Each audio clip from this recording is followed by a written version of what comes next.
Nageenyiif jaalalli waaqayyoo bakka jirtanitti isiniif baay'atu. Akkam jirtu? Akkam yoo nageessan? Ani nagaa kodha. Galata waaqayyoo. Aroo TV torbeetti kan isiniif dhiyaatu sagantaa koo qabadheen guyyaa irraa dhufeetan jira jechuudha. Guyyaa irraa Aroo TV irraa barumsa guddaa akka isin argachaa jirtan shakkii tokko hin qabu. Egaan karaa hafuuraatti akkamittiin nama jajjabeessu kan jedhullee barumsa guddaa irraa fudhataa jirtu jedheen amana. Egaan guyyaa har'aatti sagantaa bilbilaa keenya guyyaa har'aa qabadhee dhufeetan jira. Amma xumura sagantaa kootti nu hordofaa jechuun affeerraa kooti. Kun Aroo TVdha. Egaan daawwattootaaf hordoftoota Aroo TV namoonni Aroo TV subscribe godhin jirtan subscribe gochuudhaan maatii Aroo TV ta'an isiniin jechuun barbaada. Viidiyoon kun barumsa guddaa kan irraa argattan yommuu ta'u kan isinitti tole hundumti keessan viidiyoo kana like gochuudhaan nu jajjabeessaa isiniin jenna. Akkasumas share gochuudhaan namoota hundumaa bukkee ga'aa barumsa irraa argatan isiniin jenna. Egaan guyyaa har'aa Aroo TV'n nama tokko qabatee jirra. Namni kun maal nuun jedhaa? Wanti nuun isa qorru ni jiraata jechuudha. Qormaatni isaaf qopheessinu maalidha? Inni immoo maal yaada? Yaadni isaa maal naaf kenna? Gara sanaattan isin dabarsa. Asirraati waan lamaan sadan tokko hubannaa yookaan irraa baranna jechuudha. Tokko waa'ee amantaa irraa baranna. Inni lammataa obsa irraa baranna. Kun nu barbaachisa jechuudha. Wanta irraa baratamuu qabu gatii ta'eedhaaf jechuudha. Amma dhuma sagantaa kootti nu hordofaan isiniin jechuun barbaada. Aroo TV hordofaa maatii ta'a. Gara sagantaa keenyaatti.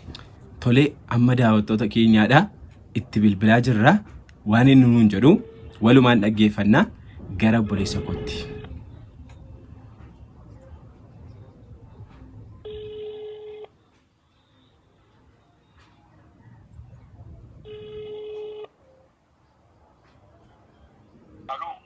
Akkam jirta? Fayyaadha. Nagaa keedha? Nagaa galata gooftaa jirra kuni. Akkami nagumaan badde akkami? Burraaqna kuni beemaan qaban Naqqamtee keessa. Naqqamtee kan keessan ta'eera. Naqqamteen kan keessan ta'eera. Jettaqa. Nama ajaa'iba. Nagaa dhagaati. Galata waaqayyo nagaa keedha akkamatti jirta? Nagaa galata gooftaa jira dhugaaf burraaqna. An kanan jedhu. Goondar nutti fakkeessina abbee Naqqamtee. An kanan jedhu. Maal garuu maalas godhe garuu? Maal na goote hoo? Jechuun ajaa'iba garuu al tokko tokko baay'ee na ajaa'iba itti waan nama. Maal na goote maalla? Maal si godhe abbee?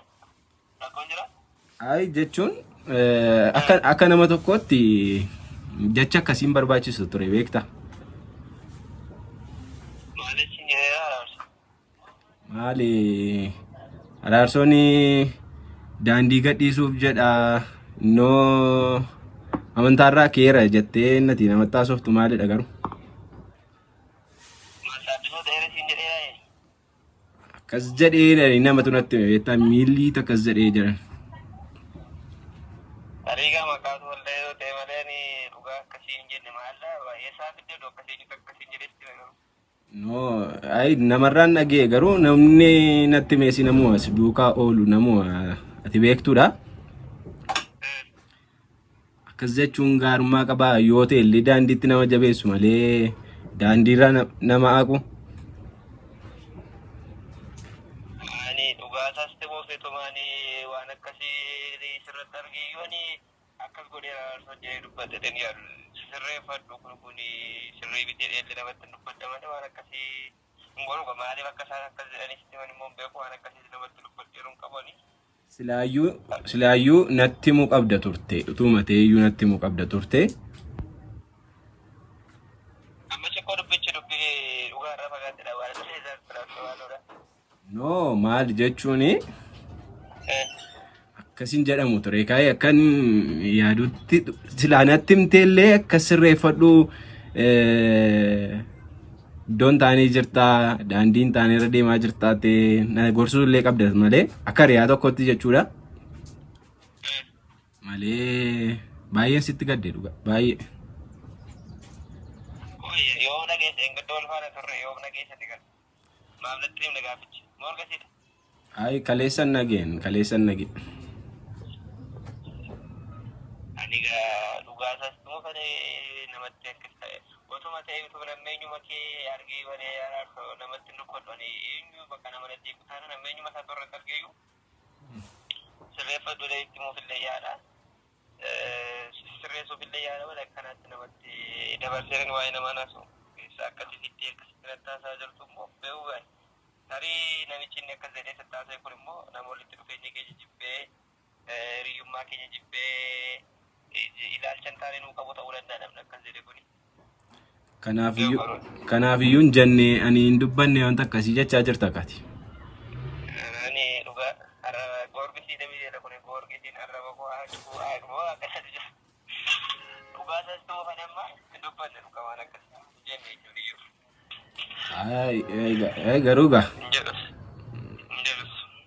Ay kan jechuu dandeesse jedheen fudhadhee ture garuu anis. Jenne dhugaa raarsu maali qoy namicha akkasiin jedhan atti himee jira. Wal biratti dhugaa fadhu yookaan giruuppii hidhiiti yoo nama si Itoophiyaa keessa jiru ta'e yookaan yoo naqqabtee nama naqqabtee keessa jiru yoo ta'e. Walitti nu fidii qaamaan nu gaafadhu yoo lakki nama biraa bakka biraa jiru ta'e immoo. Anis yoo ta'e mootiin isaa ta'u giruuppii hidhiiti dhugaa fadhu. Ani dhugaa isaa sittanii mali waan inni yoo mani waa'ee kee dubbadha keessanii waa'ee makee itti kaaseera ta'eyyuu maaliif an akkas jedhee itti kaaseeru nattaa himuu nattaa dubbatu akkasiin jedhee itti tarii walitti nu boosoo ta'uu danda'a namicha akkasitti kana qindeeffattee dhufee itti gaariidha garuu namni tokko amma gaafa amantiin jijjiiradha jedhee nama taasa'u yookaan mataa isaadhaafidha kan inni jijjiiratu lubbuu isaa fayyifata lubbuu namaan balleessu garuu immoo nama tokko yoo daandiirraa ka'e yookaan amantaa jijjiirrachuudhaaf yoon ka'e na gorsuutu jiraata mitiire akkasitti yaade.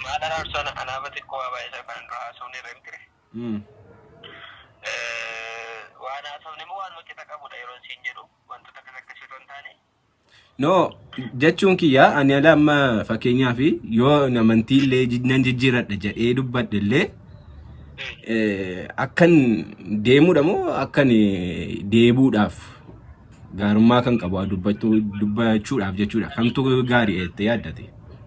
Maal akkamittanii otoo ati karaa sirriirraa kaachaa jirtu akkamittanii si ilaala jallisee akka danda'ametti si sirreessuuf yaada malee osoo si ilaalu ati sanuu yaa qotaatu taate sanuu nama ni beeku taate otoo ati daandiirraa kaattu akkamittanii callisee taa'ee si ilaaluu hin danda'a. Dabarsees akkamitti akkani mucaan kun akkana godhee mucaan kun amantii isaa gadhiisee akkamitti dabarsanaa haga danda'ametti bakka hanga humni koo danda'etti sirreessuuf yaala bakka deebii waan kun sirrii bitee deesii amansiisuuf si hubachiisuuf yaala. Malee ani dhugaa taasifamu dabarseen akkasitti ammeenya kee namatti dubbadha jedhee ni yaadu garuu fudhatu. Ani hin beeku maaliif akka akkasiin jedhani gaa abbaa isaas hin beeku nama akkasiin jedhee odichi garuu oduma sobaadha dhugaa soba. Ay nama dhiba garuu nama ajaa'iba dhugaa baay'ee na ajaa'ibee jira naani.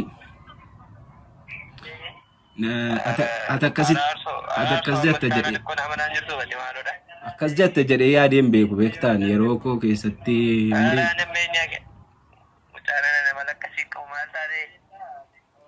ay gaariidha garuu maamiti rakkoon qabu gaariidhaan jedhe.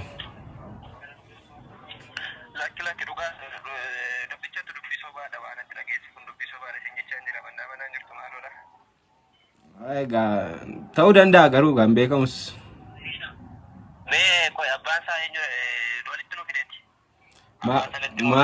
Maal jedhe?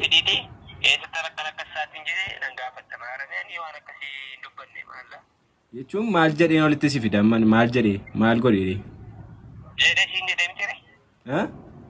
Akkas jedhee siin jedhee miti ree? Jechuun? Araarsa amantaa isaa gadhiiseera karaa sirriirra hin jiru jedhee. Waa'ee keessuma ta'e waan akkasii dubbataaf ta'ee bulchaa dubbeessaaf ta'e. Maal sagaleen kee xiqqaata? Dubbii akkasiin dubbanneen. Tolee erga jette gaariidha ishee ta'u. Maraafuu haadhallee amma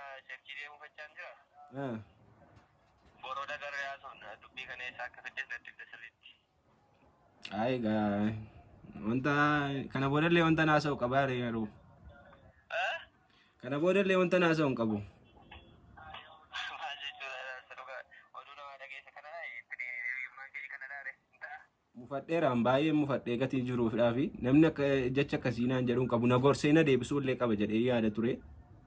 Sitti waan jiraama koo nama saana waan jedhuun qabu otuma ta'e yoo ta'e ofii kee of beektan otuma ta'e kan of keessa baasin yoo haasaate malee namichi of keessa baasee odeessa ta'e malee ofii kee of beektati bakka taakeen gadhiiste daandii sirriirra jirtu waan ta'e ofii kee of beektan ta'e kun cumata oduu namaaf yoo bakka kennuun qabdu. Garuu akka riyaa tokko Qindeeffatanii dhufa yoo ta'e malee sobaadha dhugaa. No akka riyaa tokkotti maali adda turte sila utoo akkas ta'eeti.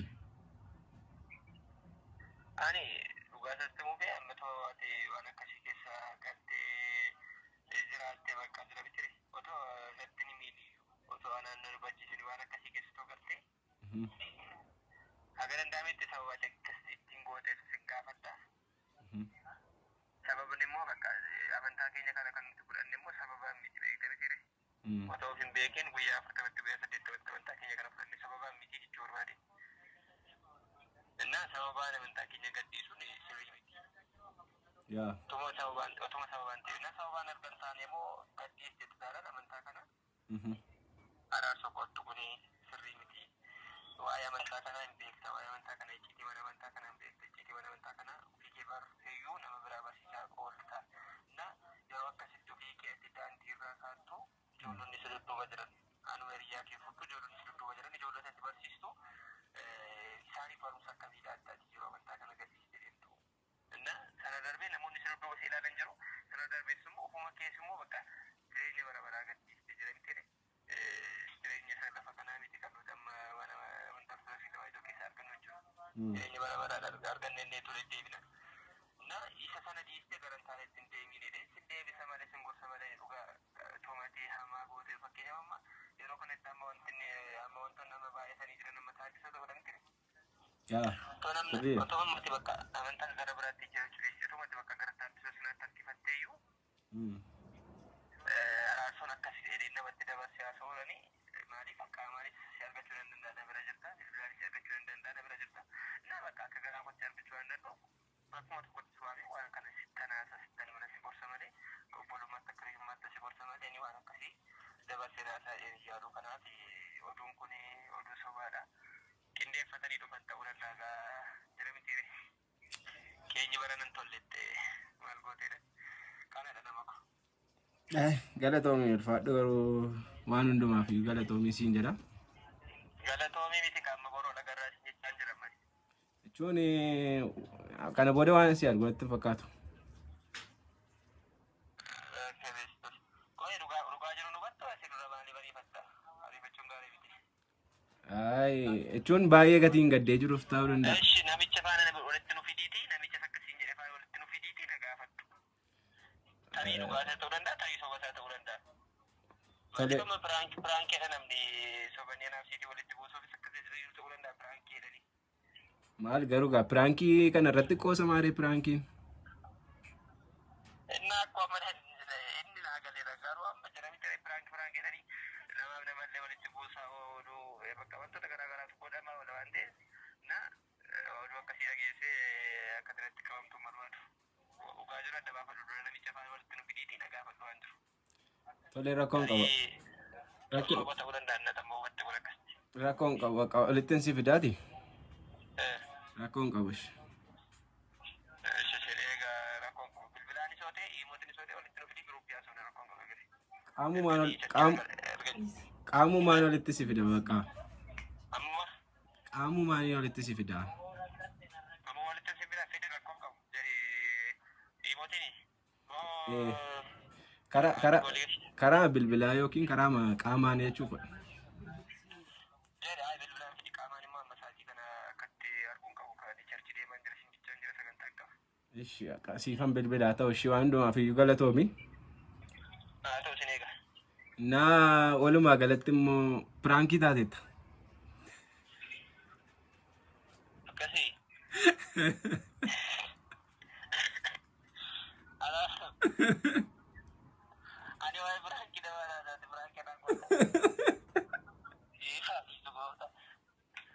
Pranki taate.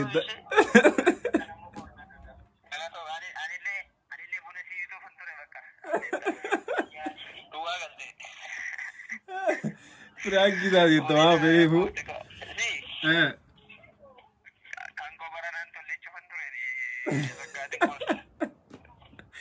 Arootii miidhaamsa qabda.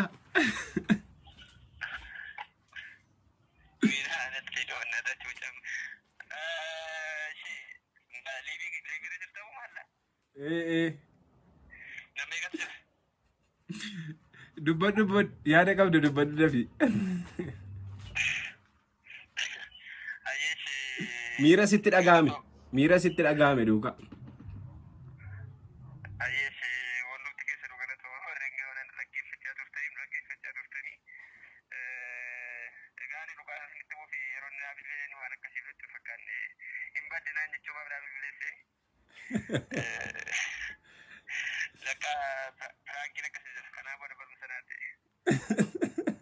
Miirri sitti dhagahame sitti miira sitti dhagahame.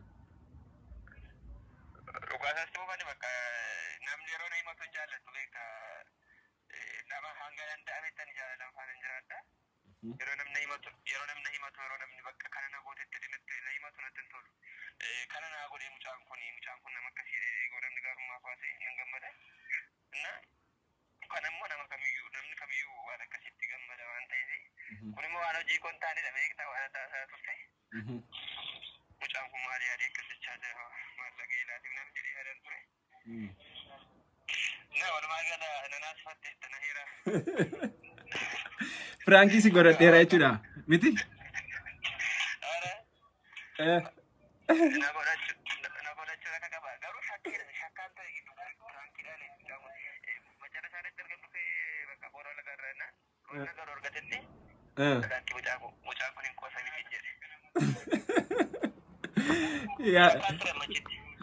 Tole ishi galatoomi ulfaadhu waan fedheefuyyuu pirankii ta'uu keedhaaf gammadeera. Gorsa nuu laatteedhaafis galatoomii irraa baratu jedhee abdii guddaa qaba.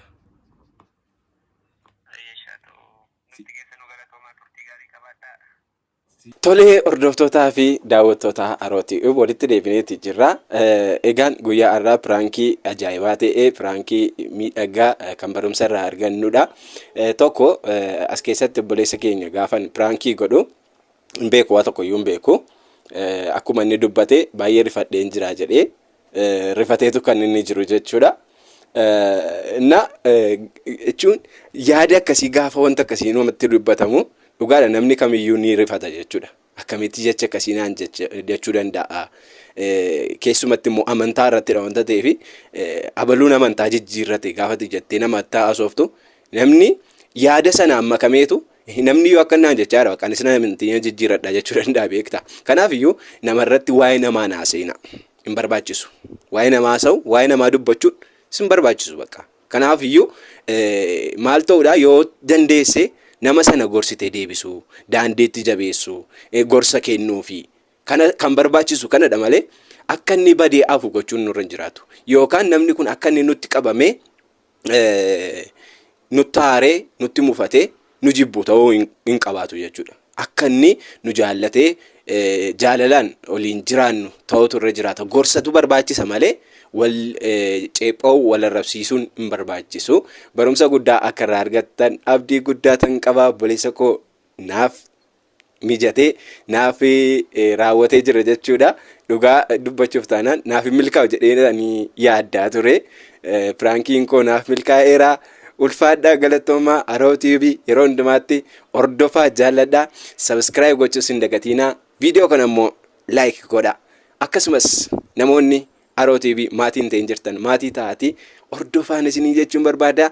Torbee nama biraa amma walitti deebinutti torbee nagaa isiniif haa ta'u. Waaqayyo isin duukaa haa ta'u. Bara keessa Waaqayyo isiniif haa eebbisu. Aroo TV horaa bulaa deebana.